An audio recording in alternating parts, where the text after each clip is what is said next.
시편 74편 1절에서 11절입니다. 하나님이여, 주께서 어찌하여 우리를 영원히 버리시나이까? 어찌하여 주의 치시는 양을 향하여 진노의 연기를 바라시나이까? 옛적부터 얻으시고 구속하사 주의 기업의 지파로 삼으신 주의 회중을 기억하시며 주의 거하신 시온산도 생각하소서. 영구히 파멸된 곳으로 주의 발을 드십소서. 원수가 성소에서 모든 악을 행하였나이다. 주의 대적이 주의 회중에서 혼화하며 자기의 길을 세워 표적을 삼았으니 저희는 마치 도끼를 들어 살림을 베는 사람 같으니이다. 이제 저희가 도끼와 철퇴로 성소의 모든 조각품을 쳐서 부수고 주의 성소를 불사르며 주의 이름이 계신 곳을 더럽혀 땅에 엎었나이다. 저희의 마음에 이르기를 우리가 그것을 진멸하고자 하고 이 땅에 있는 하나님의 모든 회당을 불살랐나이다. 우리의 표적이 보이지 아니하며 선지자도 다시 없으며 이런 일이 얼마나 오래는지 우리 중에 아는 자도 없나이다. 하나님이여, 대적이 언제까지 회방하겠으며 원수가 주의 이름을 영원히 능욕하리이까? 주께서 어찌하여 주의 손 곧 오른손을 거두셨나이까? 주의 품에서 빼사 저희를 멸하소서. 아멘.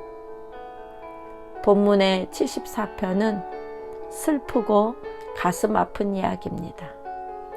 교회가 무너지는 것을 바라보는 시인의 탄식입니다. 하나님의 성소는 즉 하나님께서 임재하시는 거룩한 것이요 편안한 가정과 같은 곳이고 지친 영혼을 위로하시고 힘주시며 죄인을 맞아주는 곳입니다. 첫 번째로 성소가 무너져 버렸습니다. 이 사건은 성서학자들이요, 바벨론 포로로 우리 이스라엘 백성들이 잡혀가던 그 시기를 지금 말하고 있습니다. 기원전 586년에 남유다가 바벨론의 침공에 그 멸망할 때, 그때 그 하나님의 성소가 이토록 처참하게 무너져 버렸었습니다.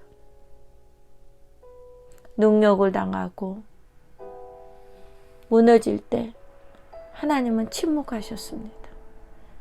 하나님께서 일하시는 사인도 표적도 표징도 아무것도 없었습니다.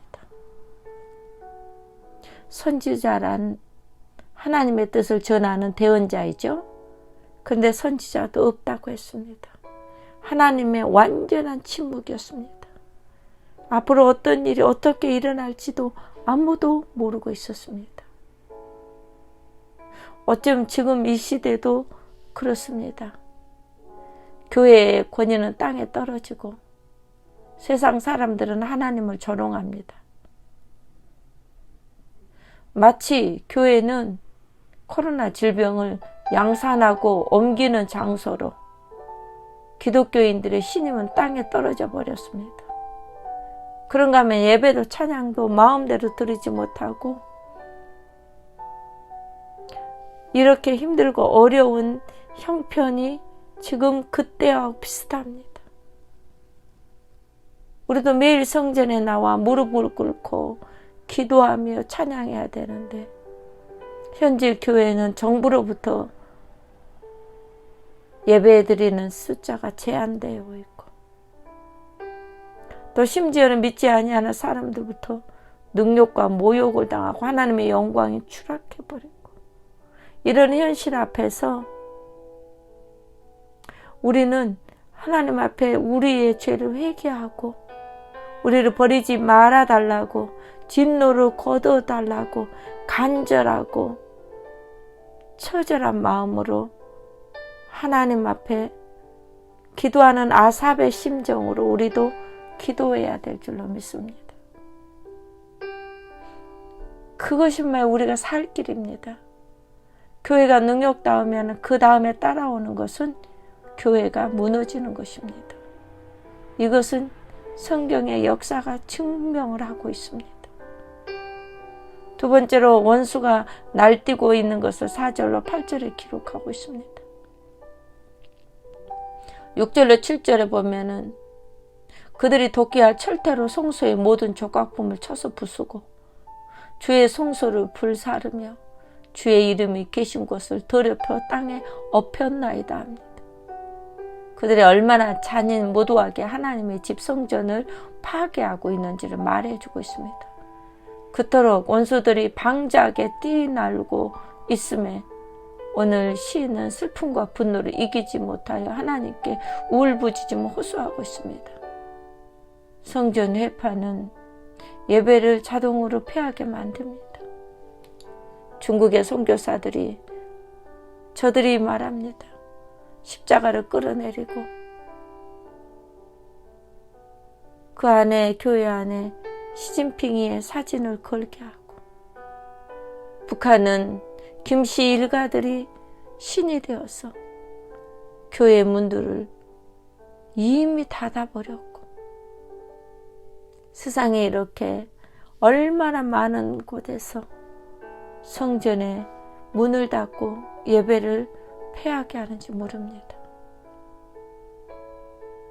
우리는 교회가 능력다음에 그 다음에 따라오는 것은 교회 무너짐이란 것을 꼭 우리는 기억해야 됩니다.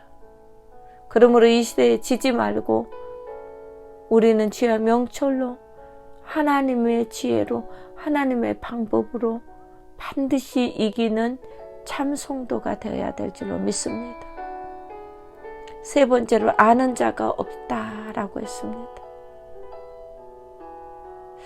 우리에게는 선견의 또 선지자들의 그 하나님의 뜻을 늘 많은 자들이 우리에게 전달시켰죠. 근데 지금은 정부도 교회 수장들도 지도자들도 믿을 수가 없습니다. 캄캄한 암흑뿐이고 절망뿐입니다. 그때 포로 시대 때하고 똑같습니다. 오직 하나님 한 분만이 알고 있었습니다. 그러므로 우리는 그 하나님만 믿고 의지해야 되는 것이 마땅합니다. 원수의 세력은 점점 포악해지고 표적도 없고 선지자도 없고 언제까지냐고 물어봐도 대답이 없었습니다. 나라도 한번 보십시오, 여러분. 잘 사는 나라 같았지만은 베네수엘라 같은 나라는 갑자기 빚이 가득하고 그 나라는 힘이 없게 되니까 껍데기뿐이었고 백성들은 가난에 시달리게 합니다. 진정과 신령의 예배가 없는 교회는 종교적 행위만 열중하기 때문에 예배는 당연히 형식적이 되고 껍질밖에 남지 않은 성전은 비참하게 무너져 버립니다. 마치 지금 코로나 바이러스로 온 세상의 몸살을 이기지 못하고 방법을 찾아 예배는 하지만 우리는 껍질밖에 남지 않은 곳을 향하여서 주의를 지켰다고 스스로 위안을 하지는 않는지, 또 하나님이 받는 기쁨의 제사였는지 의구심이 커갑니다. 그러나 우리의 몸을 거룩한 산제사로 드리라는 로마서 12장 1절의 말씀처럼 정신을 차리고 근신하여 깨어 있어서 우리의 몸을 성전 삼아 믿음의 성전을 더럽히지 말고 골방이든 산이든 들이든 예배와 기도를 쉬지 말고 늘 준비된 자 깨어있는 자로 살아남아서 단시 오실 주님을 준비하는 깨어있는 슬기로운 지혜로운 신부가 되어야 됩니다. 또 우리는 기도하는 자로 남아서 헌신과 봉사를 앞세워 하나님이 기뻐하는 성전을 세우고 예배를 회복시켜야 될 줄로 믿습니다. 비록 무화과 나무에 열매가 없을지라도 외양간에 우리가 없을지라도 포도나무에 열매가 없고 무화과에 열매가 없을지라도 우리는 여호와의 구원을 인하여 기뻐하며 다시 회복하고 일어서는 저와 여러분 되시기를 예수님의 이름으로 축원합니다. 기도하시겠습니다. 전능하신 하나님, 저희들의 모든 근심을 아버지 앞에 내려놓습니다. 악의 세력이 이 세상을 압도하는 것처럼 보이지만 하나님의 그 세력은 훨씬 더 강하다고 알고 믿고 있습니다. 하나님의 도우심이 절박함을 느낍니다. 교회가 비웃음을 당하고 세상으로부터 공격을 당하고 있습니다. 거룩하신 주의 이름이 회복되기를 간구합니다. 우리에게 살아계신 하나님을 전하고 알릴 수 있게 방법과 하나님의 뜻과 지혜를 알려주시옵소서. 집에서 온라인 예배로 드리는 예배가 아니라 주의 전에서 예배로 주님을 시간 만나기를 소원합니다. 주가 그리하시는 시온산이 그립습니다. 주여 속히 임하소서. 주여 속히 도우소서. 주여 속히 회복하소서. 주와 내가 하나 될 수 있는 믿음의 장소 성소에서 거룩하신 하나님을 배울 수 있도록 우리 모두를 회복시켜 주시옵소서. 예수님의 귀하신 이름으로 감사하며 기도하옵나이다. 아멘.